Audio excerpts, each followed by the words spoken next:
नमस्ते बच्चों, मैं एकता गुप्ता आप सभी का स्वागत करती हूँ अपने चैनल आधारशिला ज्ञान गुरु में। आज हम पढ़ने जा रहे हैं एंडोप्लाज्मिक रेटिक्यूलम का आगे का पार्ट। इसके पहले वाले वीडियो में हमने एंडोप्लाज्मिक रेटिक्यूलम की खोज और उसकी संरचना के बारे में बात की थी। आज हम बात करते हैं एंडोप्लाज्मिक रेटिक्यूलम के प्रकार एवं उसके कार्य के बारे में। देखिए, एंडोप्लाज्मिक रेटिक्यूलम के प्रकार की जब हम बात करते हैं तो एंडोप्लाज्मिक रेटिक्यूलम के दो प्रकार हैं, यानी अंतःप्रद्रव्यीय जालिका के दो प्रकार होते हैं। ये कौन कौन से होते हैं?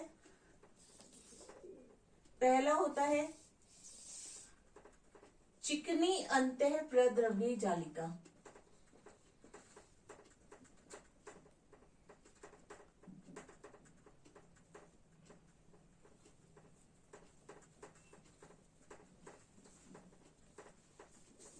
पहला जो प्रकार है वो क्या है? चिकनी अंतःप्रद्रव्यीय जालिका, जिसे हम स्मूथ एंडोप्लाज्मिक रेटिक्यूलम या शॉर्ट में SER भी कहते हैं।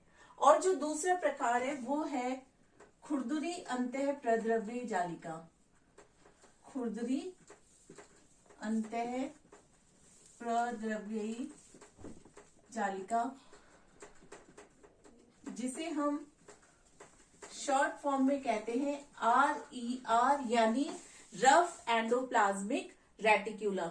अब ये SER और RER, इनमें अंतर क्या है? देखिए, सबसे जो पहला पॉइंट है, जो स्मूथ एंडोप्लाज्मिक रेटिक्यूलम होती है या चिकनी अंतःप्रद्रव्यीय जालिका होती है, उसमें राइबोसोम्स जो होते हैं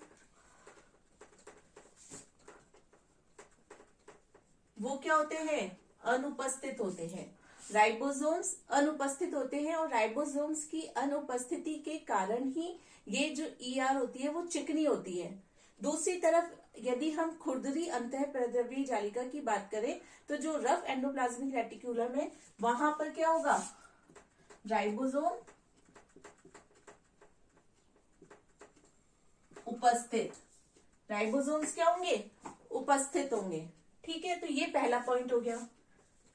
दूसरा जो पॉइंट है वो ये है कि जो चिकनी अंतःप्रद्रव्यीय जालिका होती है, स्मूथ एंडोप्लाज्मिक रेटिक्यूलम होती है, वो मुख्यतः नलिकाओं से मिलकर बनी होती है, नलिकाओं से निर्मित होती है।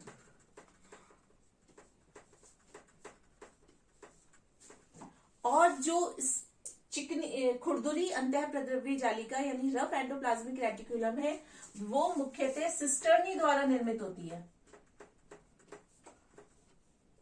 सिस्टर्नी से बनी होती है ना? ठीक है, तो पहला पॉइंट राइबोसोम्स जो होते हैं वो यहाँ पर अनुपस्थित होते हैं। दूसरा पॉइंट ये मुख्यतः नलिकाओं यानी ट्यूब्यूल्स से बनी होती है, जबकि ये वाली जो होती है वो सिस्टर्नी से बनी होती है। तीसरा जो पॉइंट है, ये मुख्यतः उन जंतु कोशिकाओं में अधिकता से पाई जाती है जो कि लिपिड संश्लेषण से संबंधित होती है। लिपिड संश्लेषण से जो संबंधित कोशिकाएं होती है उसमें ये बहुत अधिक मात्रा में पाई जाती है।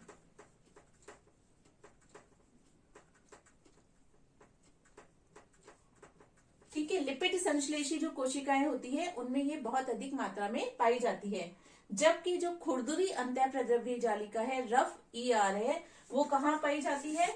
वो पाई जाती है प्रोटीन संश्लेषी कोशिकाओं में अधिकता से। प्रोटीन संश्लेषी कोशिकाओं में अधिकता से पाई जाती है। प्रोटीन संश्लेषी सेल्स के अंदर ये अधिकता से पाई जाती है। अब देखिए, चित्र के माध्यम से हम देखें, हमने बोला कि ये नलिकाओं से निर्मित होती है।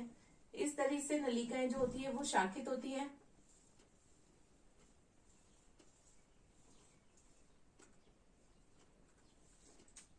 ठीक है, तो ये हो गई हमारी चिकनी अंतःप्रद्रव्यीय जालिका। आप ध्यान से देख सकते हैं कि यहाँ पर इनकी सतह के ऊपर किसी भी प्रकार के राइबोसोम्स नहीं है, यानी राइबोसोम्स जो है वो अनुपस्थित है। यानी ये किस प्रकार की कोशिका में अधिक पाई जाएगी? लिपिड संश्लेषी कोशिकाओं में अधिकता से पाई जाती है। दूसरी तरफ हम RER की बात करें तो RER मुख्यतः सिस्टर्नी से निर्मित होती है। इस तरह से सिस्टर्नी हो गई है। सिस्टर्नी ट्यूब्यूल्स, इनके बारे में हम पहले वाले वीडियो में पढ़ चुके हैं। और इनकी सतह पर इस तरह से राइबोसोम्स पाए जाते हैं। इनकी सतह पर इस तरह से राइबोसोम्स जो है वो पाए जाते हैं, इसीलिए इसे हम खुरदरी अंतः प्रद्रव्य जालिका या रफ ईआर कहते हैं। तो यह हो गया एसईआर और आरईआर के बारे में। ये दोनों जो है वो किसके प्रकार है? ईआर के, अंतः प्रद्रव्य जालिका के प्रकार है। अब हम पढ़ते हैं ईआर के कार्य। कार्य क्या है ईआर के?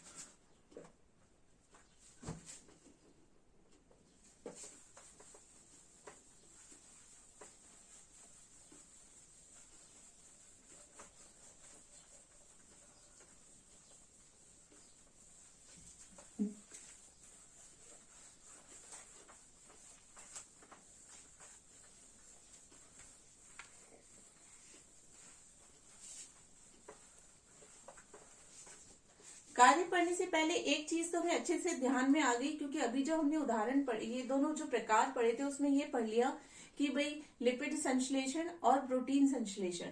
तो पहला जो कार्य है, कार्य की यदि हम बात करें तो जो पहला कार्य है वो क्या हो गया? प्रोटीन व लिपिड संश्लेषण। ठीक है, यानी प्रोटीन व लिपिड संश्लेषण पहला कार्य हो गया। दूसरा जो कार्य है ईआर का वो हो गया यांत्रिक आधार।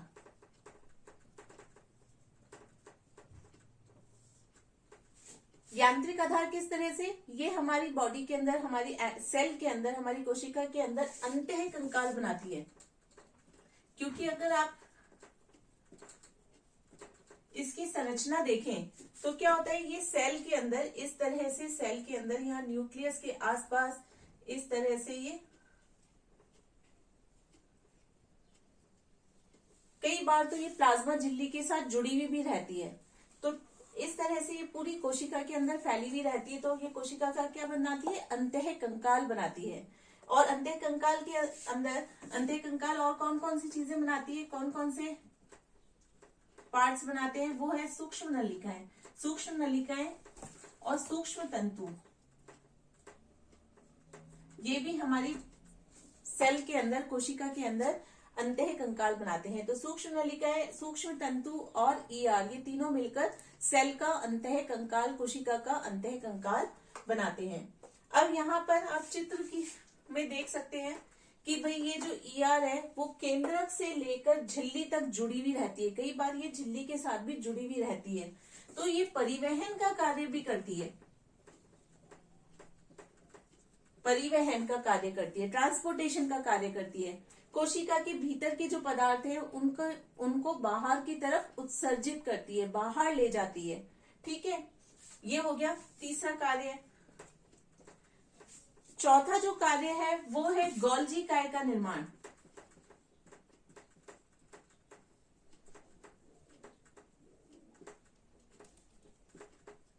इसके पहले वाले वीडियो में मैंने आपको बताया था अंतः झिल्ली तंत्र, आपको बताया था अंतः झिल्ली तंत्र में 4 कोशिका अंगक आपको बताए थे कि चारों कोशिका अंगक एक दूसरे से जो है वो समन्वित रूप से जुड़े हुए हैं। वहां पर ईआर, गोल्जी बॉडी, लाइसोसोम और रिक्तिकाएं, ये बताया था। तो गोल्जी काय का निर्माण भी किसके द्वारा किया जाता है?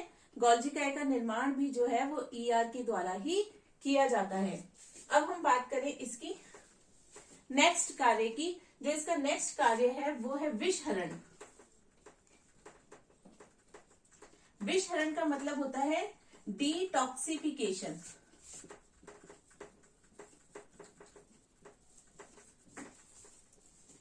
शिवजी ने विष पिया था ना, विष पीकर क्या कर लिया था? विषहरण कर लिया था। विष का असर उन पर नहीं होता था, यानी ये क्या करती है? विष के असर को दुष्प्रभावित करती है, नेग्लिजिबल करती है, नगण्य करती है। तो उसे हम कहते हैं विषहरण। यहाँ पर जो बेसिकली ईआर काम में आती है विषहरण में, वो होती है एसईआर। ठीक है, जो चिकनी अंतः प्रद्रव्य जालिका होती है वो विषहरण के कार्य में काम आती है। दूसरा है ये ग्लाइकोजन संश्लेषण। ग्लाइकोजन क्या होता है पता है?